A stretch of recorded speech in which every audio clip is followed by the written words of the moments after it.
Before the sun reaches the rooftops of Isfahan, the city already feels like a rumor made of stone.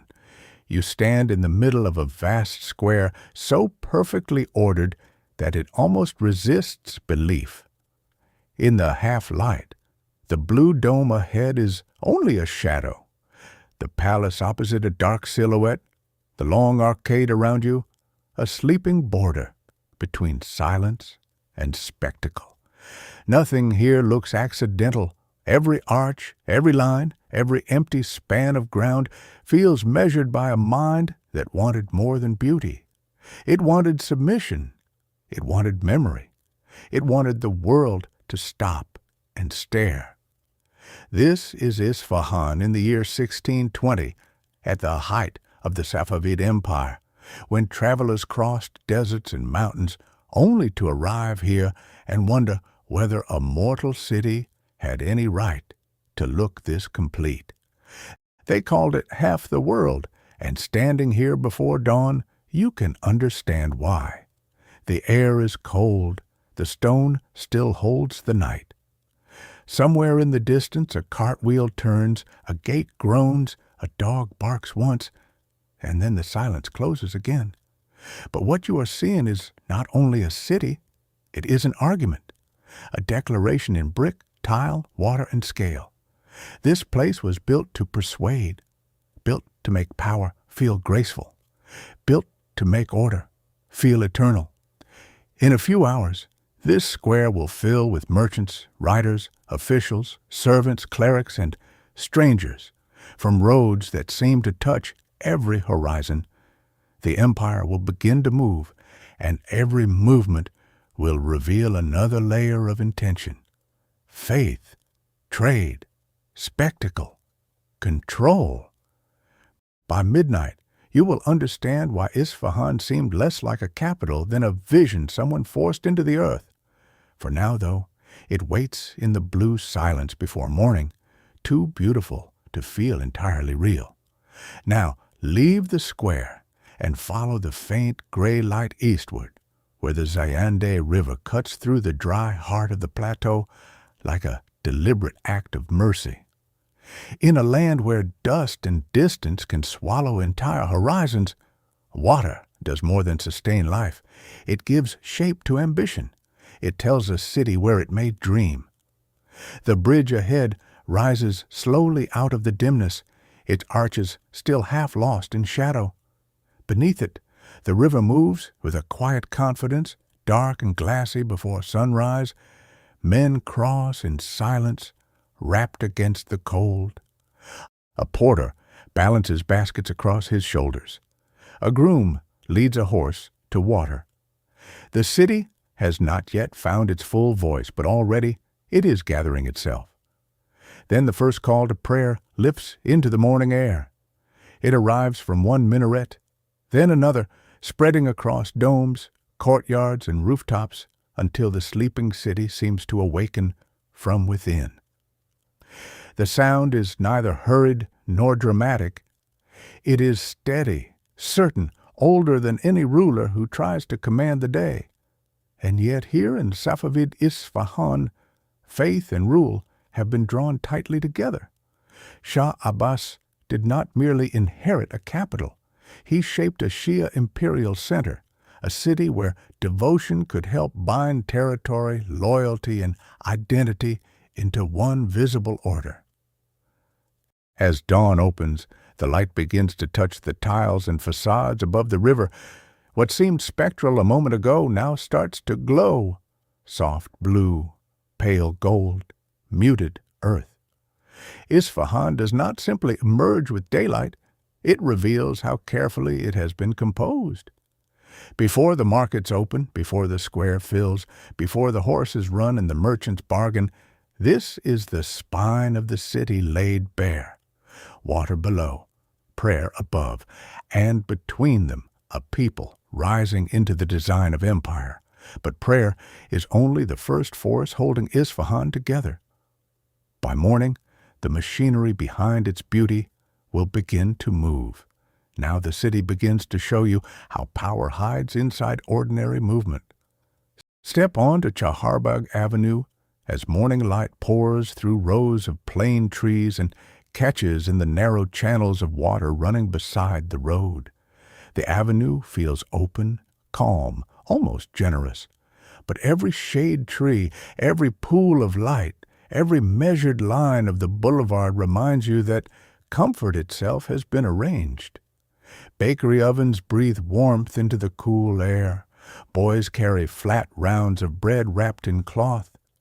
A tea seller rinses small cups and sets them in order. Apprentices hurry behind masters. A scribe settles cross-legged with ink, reed pen, and paper. A servant moves quickly to clear dust from a threshold before his employer appears. Donkeys pass beneath bundles of goods. Women speak in low voices behind half-open screens. Men in wool and silk drift in different directions, separated not only by purpose, but by rank. Nothing is chaotic, even when it is crowded. That is the genius of Isfahan.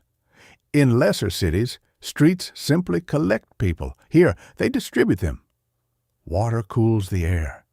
Trees soften the glare. Long sightlines pull the eye forward. Gardens interrupt stone. Motion is guided without seeming forced. This is what Shah Abbas understood. A capital does not dominate only through walls, soldiers, and decrees. It dominates when daily life itself begins to move in harmony with design. When merchants, laborers, students, courtiers, and clerics all feel that the city already knows where they belong. In Isfahan, empire does not always announce itself. Often it arrives disguised as elegance. As the morning grows warmer, the sounds multiply. Hooves striking packed earth, shutters opening, water splashing into basins, voices rising from shop fronts and courtyards. The city is no longer waking. It is performing the rhythm it was built to sustain. And ahead, beyond the trees and traffic of ordinary life, the great square waits again, ready to show you what power looks like when it wants to be admired. By late morning, Naqsh-e Square has become something entirely different from the silent vision you first saw before dawn. Now, it is alive with movement, color, rank, and anticipation. The empty expanse at its center no longer feels contemplative. It feels expectant, like a stage waiting for the first decisive act. Merchants gather beneath the arcades. Servants weave between clusters of men in expensive robes. Officials speak in low tones and glance upward toward the palace. Horses are led into the open field, restless, alert, stamping at the ground as if they can already feel the tension building around them. Then the riders enter, and the atmosphere changes at once. Conversation thins. Eyes turn inward. The square tightens around the game.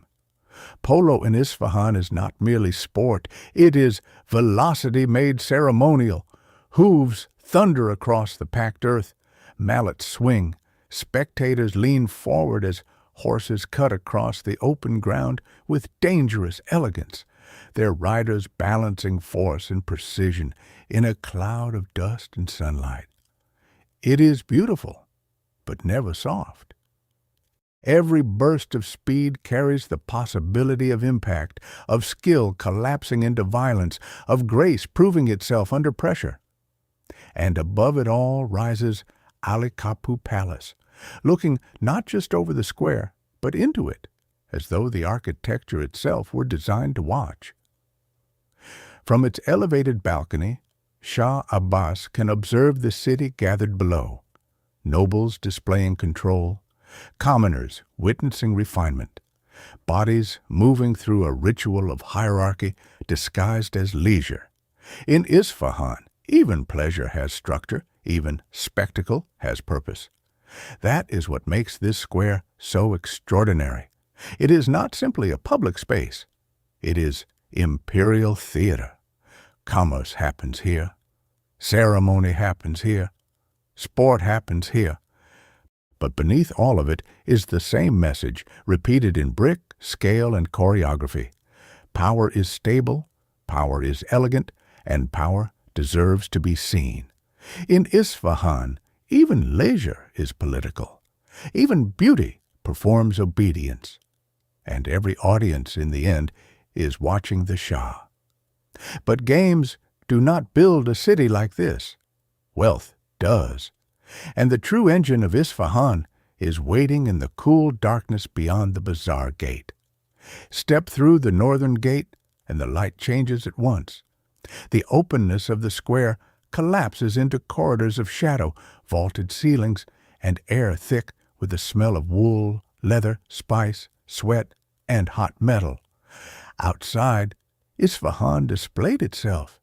In here, it works. The bazaar does not move with the clean drama of the royal square. It pulses. Narrow lanes split and rejoin beneath brick domes blackened by years of smoke and breath. A coppersmith raises his hammer, and the blow rings down the corridor like a struck bell. Silk merchants unfurl shimmering lengths of cloth from India and beyond. Spice sellers sit behind small mountains of saffron, pepper, cumin, and dried rose petals. A boy threads past carrying tea. A broker pauses at a doorway to whisper terms too valuable for open air. Every section has its own rhythm. Carpet dealers speak slowly, as if time itself should bend around the worth of their goods. Dyers stain their hands blue and red. Calligraphers prepare Korans, contracts, and letters that may travel farther than the men who paid for them. Here, beauty becomes labor, labor becomes price, and price becomes power. Follow the passage deeper, and you reach the caravanserai, the hidden heart behind the market's glittering face. Pack animals groan under bales of silk. Porters count crates. Clerks lean over ledgers. Languages overlap in the courtyard: Persian, Turkish, Armenian, Arabic, perhaps even the accents of men who have come from ports touching Europe or coasts facing India. In this enclosed space, the world is not imagined. It is inventoried. That is the secret beneath Isfahan's elegance. This city does not stand at the center of the world because of beauty alone. It stands there because roads, caravans, trust, and risk keep arriving at its doors, and because the empire knows how to turn movement into wealth. The square may glorify power, but the bazaar feeds it quietly, endlessly, one transaction at a time. And yet even here, under all this commerce, another force waits above the city. Because in Isfahan, wealth does not sit at the summit. It rises toward something holier. Now leave the market behind and return to the square, where the Shah Mosque rises at the southern end like the final answer to every line the city has drawn so far.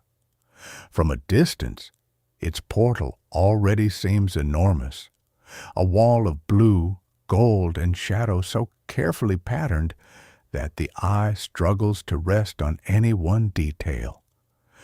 The closer you come, the more the surface breaks into thousands of deliberate decisions: floral tilework, Quranic inscriptions, geometric bands, colors that shift with the light from deep lapis to dusty turquoise. Nothing about it feels improvised. The building does not greet you. It absorbs you. And then comes the quiet surprise. The mosque is not aligned exactly with the square. To enter it, you must turn. It is a subtle movement, almost gentle, yet full of meaning. Outside, the city speaks the language of empire, proportion, and display. Inside, the axis changes, and the body is redirected toward Mecca. In a few steps, spectacle becomes submission. Cross the courtyard slowly. The noise of the square fades behind you.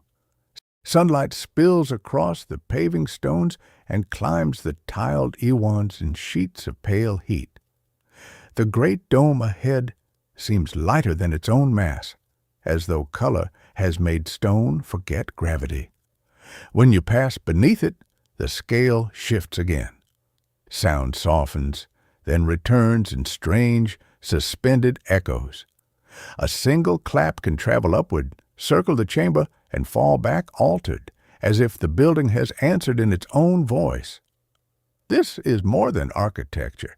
It is mathematics used emotionally, geometry made persuasive, faith translated into height, symmetry, resonance, and light.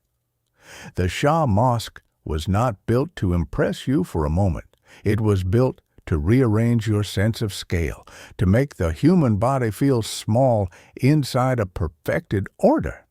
In Isfahan, beauty is never merely decoration. It is discipline made radiant. But the true surprise of this city is not that it could unite belief so magnificently. It is that beyond these walls, difference also had a place, so long as the empire could profit from it. Cross the river in the late afternoon, and Isfahan begins to reveal a quieter kind of intelligence. The roads are less ceremonial here, the atmosphere less overtly imperial, yet the order remains. This is New Julfa, the Armenian quarter established under Shah Abbas, where merchants displaced by power were given a new place inside it. Even here, generosity and control are difficult to separate. The streets feel different from the royal center. The pace is steadier. Courtyards hide behind modest walls.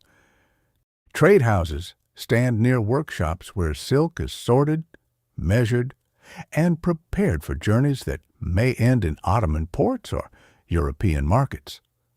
You can feel at once that this district belongs to the city and remains slightly apart from it, useful because it is distinct, protected because it is valuable. Then you enter Vank Cathedral, and the contrast becomes sharper still. Outside, the building appears restrained, almost plain beside the blue magnificence of Safavid mosques. Inside, the walls bloom with color, gold, deep blue, red, and ochre, spread across painted scenes of saints, angels, suffering, judgment, and glory. Christian imagery fills the space, yet the atmosphere still belongs unmistakably to Persia. The decorative rhythm, the density, the love of surface and pattern, all of it feels shaped by the same civilization, even when the faith is different. That is what makes New Julfa so important to understanding Isfahan. This empire did not thrive by sameness alone. It also thrived by managing difference carefully, profitably, and without surrendering authority. Armenian merchants carried Safavid silk into wider worlds. They brought contacts, languages, credit, and reach. Their churches stood beneath Persian skies, and their success fed the power of the capital across the river. In Isfahan, tolerance is not softness. It is strategy refined into urban form. Difference is permitted, even cultivated, so long as it strengthens the whole design. And as the day begins to cool, the city prepares to reveal its most seductive illusion of all. Not power, not profit, but paradise.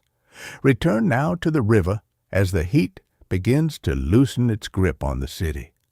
The light softens first on the water, then on the arches of the bridges, then across the faces of the people gathering along the banks as if drawn there by instinct older than habit.